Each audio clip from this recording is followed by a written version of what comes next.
Can anyone say what is transducer? It converts one form of energy into another form of energy. Yes, generally transducer will convert one form of energy into another form of energy. That one form of energy is generally we call it as physical quantities, and the end, I mean the output of your transducer is always electrical quantity. Okay, so we can also define the transducer as converting the physical quantity into electrical quantity, or vice versa.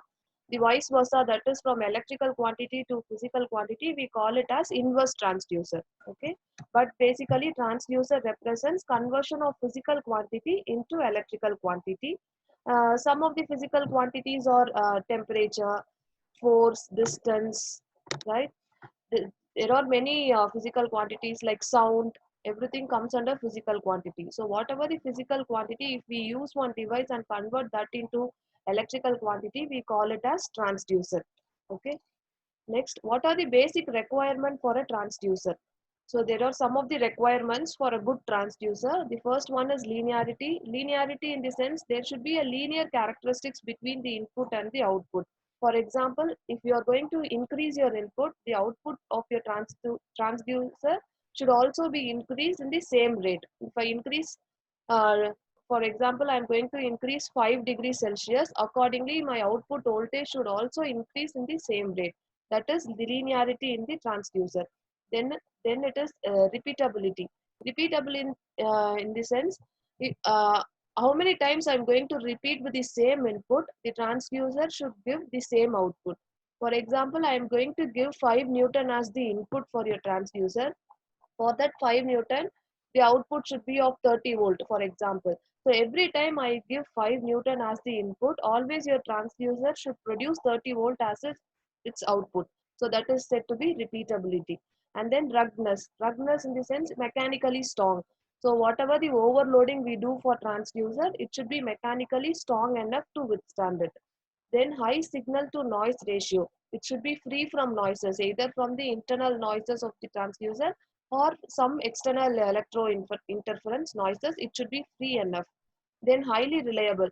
Highly reliable in the sense it should be usable by any locations or in any situation. For example, I am going to use a transducer, okay, that is applicable for say for example Chennai, which is hottest city. The same transducer should also be applicable for Kashmir also. That is said to be reliable. Reliable in the sense it should be uh, working properly for any environmental condition. That is reliable. So your transducer should be always reliable, highly reliable in nature, that is apt for any location.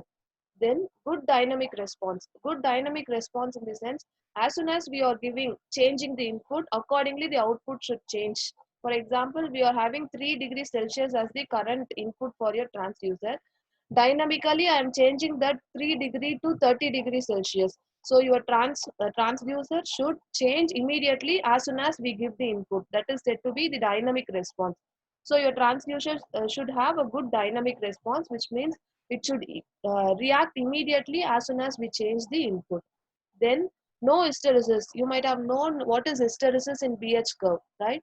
So what is hysteresis? When we increase the intensity H, your B will increase in some way, right? Again, when I am decreasing the H intensity, your B should actually follow its same curve, but it don't follow. That is said to be the hysteresis losses, right? But your transducer should not have any hysteresis in it, which means that when I am increasing the input to your transducer, accordingly the output of the transducer should increase. Again, when I am decreasing the input, the output should also decrease in the same manner without any deviation. That is said to be hysteresis, and it should be of no hysteresis. The transducer should not possess any hysteresis loop, right? Then we have residual deformation. Residual deformation in the sense there should not be any deformation in your test material. Say for example, piezoelectric crystal. You might have heard about piezoelectric crystal, in which when we apply certain force to the crystal, there occurs certain deformation in the crystal. Accordingly, it generates electrical energy, right? When I remove that force, the crystal should come back to its original structure. Okay, no deformation should occur in your crystal after removing your input. That is said to be residual deformation. Okay, These are certain basic requirements for the transducers. Next, we are going to see classifications of transducer. So basically, there are 5 different ways of classifying your transducer. One is the active and passive transducer. This we will see in depth in the next slides, because in syllabus they have mentioned active and passive transducers separately. And then we have, according to the transduction principle. For example, there are set of transducers which work for the light energy. So those set of transducers are said to be photoelectric transducer, which means that it is a classification of a transducer, that is photoelectric transducer, which deals with light energy into electrical energy or electrical energy into light energy. Similarly, we can say one more example also, electrothermal transducer. Electrothermal transducer in the sense with which deals with the temperature. Either temperature to the electrical signal or electrical signal to the temperature. So when we are classifying the transducer based on the principle how it is going to work, that comes under transduction principle. Then we have analog and digital transducer. So whether it depends on the input, whether we are going to give analog input or digital input. Accordingly, it is classified. Then primary and secondary transducer. Say, for example, for the primary transducer in the sense, I'm going to measure a pressure. So if that pressure is directly converted into electrical energy, it comes under primary transducer. Whereas secondary transducer in the sense, if I am going to measure temperature, instead of measuring your temperature directly as the electrical signal, we are first converting temperature into its corresponding change in resistance in the wire. Then that will be again transformed into the electrical signal.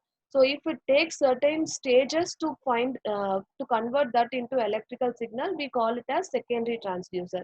Whereas in the primary transducer, we just transform the physical quantity directly into electrical quantity. Whereas in the secondary transducer, we will be having certain intermediate stages to convert your physical quantity into electrical quantity. Then we have forward transducer and reverse transducer. So at the beginning I told, if we convert any physical quantity into its electrical quantity, we call it as for forward transducer. Whereas inverse transducer in the sense, the reverse. From electrical quantity to any of the physical quantity, that comes under inverse transducer. Okay. So far any doubt? Are you there in the line? Because I'm just giving my lecture. Yes? Yes, ma'am. Okay. So next we are going to see active and passive transducer. So active transducer in the sense which does not require any power at all. Just like that, if we give the physical quantity, it will offer you the electrical quantity. That is active transducer. We no need of giving any electrical supply to it. For example, piezoelectric transducer. So just by giving the force, automatically the crystal will provide you the electrical signal. That comes under active because it does not require any AC supply or DC supply to it. Whereas passive transducer in the sense, we need certain supply for changing your physical to electrical quantity. For example, we had LVDT in our lab. So for LVDT, actually we give AC supply to the transformer, right?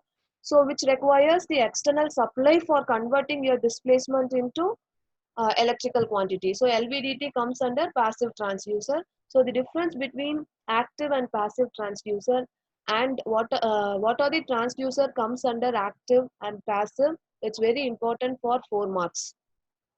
What do you mean by active and passive transducer, and give some example is very important, 4 marks. So active transducer in the sense which does not require any electrical power supply for transferring your physical to electrical quantity. Whereas passive transducer in the sense we need some external supply like AC or DC for converting your physical to electrical. And some of the examples for active transducer: photovoltaic, thermoelectric, piezoelectric, electromagnetic. These are the examples for active transducer. And for passive transducer, we have many: photoconductor, strain gauge, thermistor, then LVDT, all comes under passive transducers. Okay. Next, we are going to see the displacement transducer. You know what is displacement? Moving from one place to another place. Okay, linear motion, or it may be of torque, rotational motion. Okay, so some of the transducer we are going to see which is going to measure the displacement into electrical quantity. So displacement transducer in this sense, it is an electromechanical device used to convert mechanical motions or vibrations into variable electrical signals. So some of the types of displacement transducers are capacitive transducer, inductive transducer, variable inductance, under which we have linear variable differential transformer. Okay. First, we are going to see capacitive transducer. You all know what is capacitor. It is a parallel plate device which is having dielectric medium in between those plates. Okay, it has a property of storing energy in it. Right. Now, the formula for capacitor is epsilon A by D. So here epsilon represents the permittivity, A represents the area of the plate, and D represents the distance between the two plates. So now tell me, how can you change the capacitance value? Can anyone?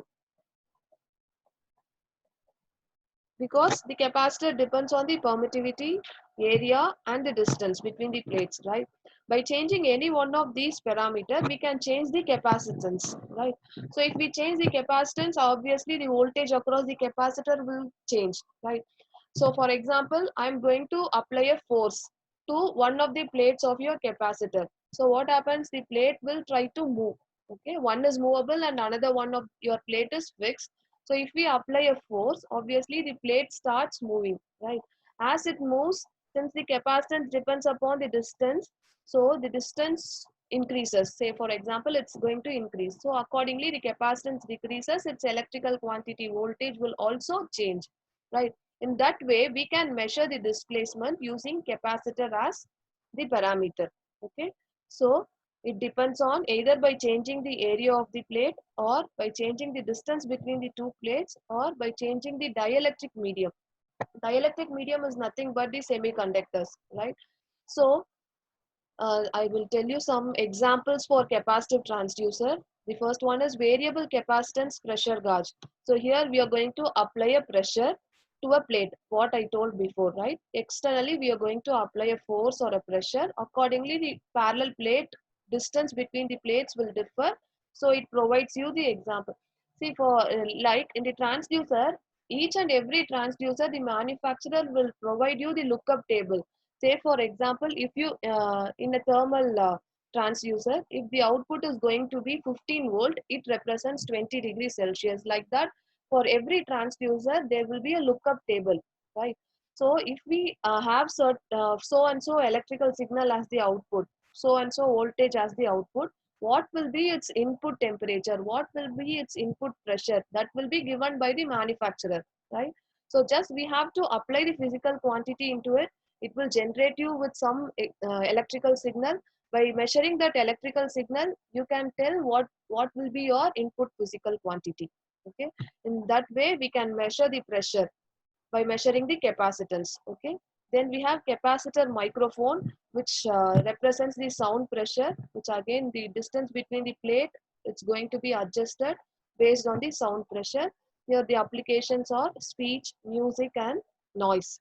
Then we have dielectric gauge, which is used to measure the liquid levels and thickness.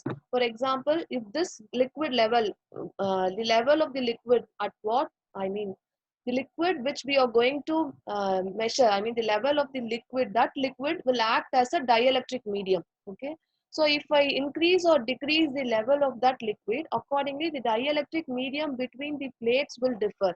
Accordingly, the capacitance will differ. In that way, we can measure the liquid level or the thickness of that liquid using capacitive transducer. Okay. Next, we are going to see inductive transducer. So you all know what is inductance, self and mutual inductance.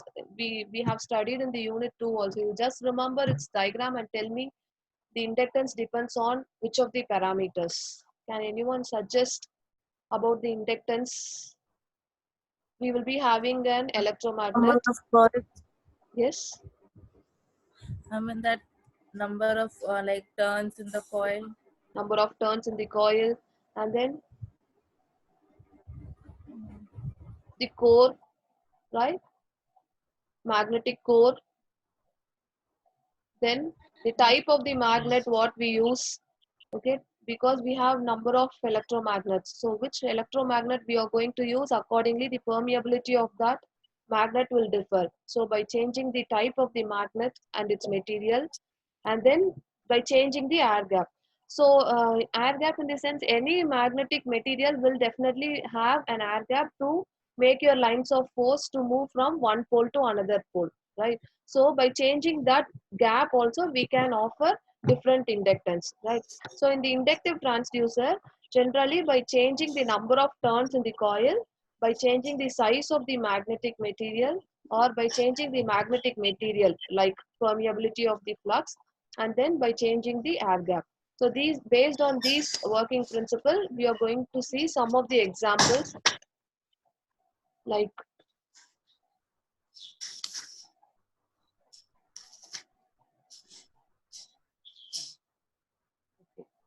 so magnetic circuit transducer. So here for example, if we have a mutual inductance, I have one coil, okay, and one more coil nearby, so that there will be a mutual inductance. If we apply a force to that second coil and making it to move away from the first coil, obviously there will be a change in mutual inductance, right? So by measuring that mutual inductance, we can say what is the force applied or how much displacement it is made, right? So that comes under magnetic circuit transducer. Then reluctance pickup, we know reluctance depends on the length and the area of the magnetic material. Do you remember the formula for S? S is equal to, yes, forgot. Reluctance S is equal to mu L by A, right? So it depends on the length of the magnet as well as the area of the magnet. So we are going to change the length or the area using pressure, displacement, vibration or position. Accordingly, there will be a change in inductance. Then differential transformer, that is LVDT. We are going to see that LVDT in depth in the next slides. Then we have eddy current. What do you mean by eddy current? Yes, eddy current which opposes the flow of current flowing through it. Actually, eddy current in this sense, if we have a certain flow of flux, if we pass that eddy current plate in between, it will oppose the flow of flux. In that way, if we apply a displacement to that eddy current plate, accordingly there will be a change in the flux which changes the inductance. That is eddy current gauge. And then we have magnetostriction gauge, which is going to be the changing of magnetic properties, either elongating it or compressing the magnetic material. Accordingly, we are going to change the inductance. So these are some of the examples for the inductive transducers. Next, we are going to see linear variable differential transformer LVDT, which is very, very important for part C question.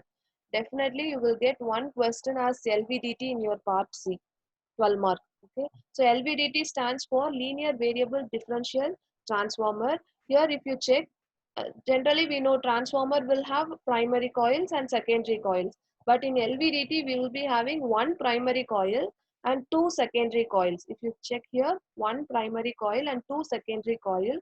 So the secondary coils are identical, so the number of turns present in both the secondary coils will be same, but at the same time they are opposing each other. If this is going to be plus 5 volt, it will be of minus 5 volt. So they are identical but out of phase, okay, which are opposite in nature. So what will be your E naught then? The output will be equal to ES2 minus ES1 because they are opposite in nature, right? So, and in between that we are having a core, okay. By moving this core either to the right end or to the left end, accordingly the mutual inductance between the primary and the secondary will change. Accordingly, the secondary output will change, right? So what we are going to do in LVDT is we are going to measure a displacement, and it works on the principle of electromagnetic induction. So when I apply a displacement to the core, initially before applying displacement, let us consider the core is at the middle. So if this core is at the middle, what happens? The electromagnetic induction for the primary to the first secondary coil and the second secondary coil will remain same. So the voltage induced in both the coils will remain same. So what will be the net output then? Yes, what will be the net output then if the core is at the middle? E1 minus E2. E1 minus E2, but now the core is at the middle, so that the induced EMFs in both the secondary will remain same. So what will be the output then? E1 Zero. equals to E2. 0, 0, right? E1 will be equal to E2, so it becomes 0. So when the core is at middle, your output remains 0, right? Now I am going to move your core towards your right. That is the displacement what I am going to measure should be applied to the core. So the core move towards the right. Now what about your E2? Will be more because the core is at right. So the induction will be more in the secondary coil, second coil, than your primary coil. I mean, than your secondary of first coil, right? Now, what about E naught will be more positive because E2 minus E1, E2 is more now since your core is at the right corner. So E2 will be more positive. Now, if we apply displacement and moving your core towards the left corner, what happens to your E naught? Will be of more negative because ES1 is more than your ES2, right? So in this way, we can measure the displacement. We will be having a lookup table for your LVDT such that if your output voltage is so and so, the displacement of so and so mm. Generally, this displacement will be of millimeters, okay? So by measuring the output voltage, we can measure the displacement applied to your LVDT, okay? So if you check here, so core position towards your right, always your output voltage will be positive. When the core is at the middle position, your output voltage is 0. When it moves towards your left corner, your output will be in the negative, right? So this is the working principle and the construction of LVDT. Any doubt in this? Because it's very important, LVDT construction and working principle. See, whatever slides and the images in the slides, you just go through it, it's enough. I have prepared the PPT in such a way it is more than enough to go through your PPT alone. No need of any external materials or notes for this. Okay, I have given all the elaborated principle working and construction also in the slides itself for all the transducers. So you just go through your slides alone for your exams. Okay. Is there any doubt in LVDT? Yes. Next, advantages. Yes, any doubt? No, ma'am, no doubt. Okay. Next, advantages, disadvantages, and uses of LVDT. Advantages, high range. So I told it measures in terms of mm.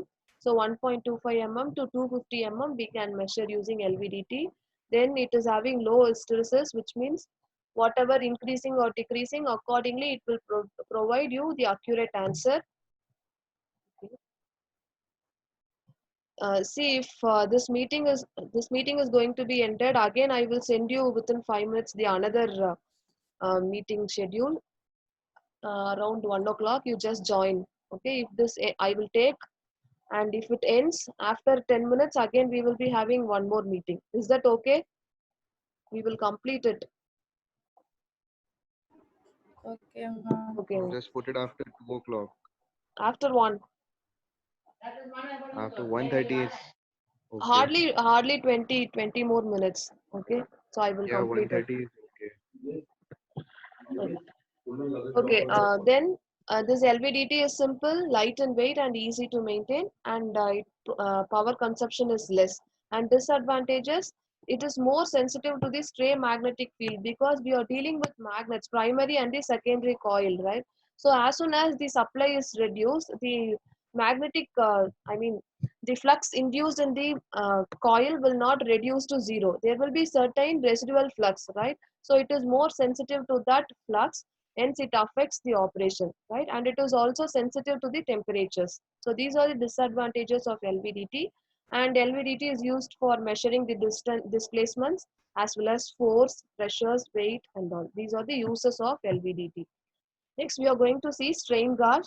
So strain gauge, if we have a wire, generally the resistance R is equal to rho L by A, right? Here rho is said to be the resistivity, L is the length of a wire, and A is the cross-sectional area of the wire. So in the strain gauge, what we do is we are going to elongate the wire such that if we elongate, what about the length of the wire? It's going to increase. What about the cross-sectional area of the wire? It will decrease, right? So accordingly, your L and A, if it is going to change, your resistance will change, which in turn change the voltage drop across your resistor. So this is the working principle of a strain gauge. So in strain gauge, When a tension is applied to the electrical conductor, its length increases while the cross-sectional area decreases, which in turn changes your resistance of that wire. That change in resistance will give you the amount of force or pressure applied to that wire, right? So it is used for measuring force, stress and strain. So generally, you all know what about, Wheatstone bridge. Have you heard about Wheatstone bridge? It is a four-arm device, okay? And if this device is said to be in balanced condition, this voltmeter will read 0 volt, because the potential difference between R1 and R2 will be equal to the potential difference between your R3 and this R4, right? So whenever your Wheatstone bridge is said to be under balanced condition, the voltage will be 0, right? Now what we do is, one of the arm of your Wheatstone bridge is replaced with your strain gauge, okay? So this one arm strain gauge, when we apply a force to this strain gauge, what about the resistance at this arm? It is going to be disturbed. If this resistance is going to be disturbed further, the Wheatstone bridge is not said to be in the balanced condition. If the Wheatstone bridge is not in balanced condition, this voltage measures certain voltage between this arm, these two arms and these two arms, right? By measuring this voltage difference, we can tell how much the stress or strain applied to your, the gauge. Do you understand? So generally the strain gauge alone, by using a single strain gauge, we can't measure the strain. Instead, we are just applying this strain gauge to one of the arms of your Wheatstone bridge, and after applying a stress or strain to that gauge, accordingly there will be an unbalancing in your Wheatstone bridge, which is measured in the voltmeter connected. That voltmeter measurement will tell you how much strain applied to your strain gauge, okay? The sensitivity of the strain gauge usually measured using strain gauge factor, that is given by K is equal to del R by R divided by del L by L. Del R is the change in resistance divided by the total resistance, and del L is the change in length divided by the total length. See, this formula is very important for MCQ. What is gauge factor? Which tells us the sensitivity of your strain gauge, which is equal to del R by R divided by del L by L. So the advantages and disadvantages of strain gauges, there is no moving path is the advantage, and it is small and inexpensive. And disadvantage, it's non-linear, because once your conductor is stretched and it won't come back again to its original position. So it is more non-linear in nature, and it needs to be calibrated. Calibration in the sense comparing your original element with the tested element.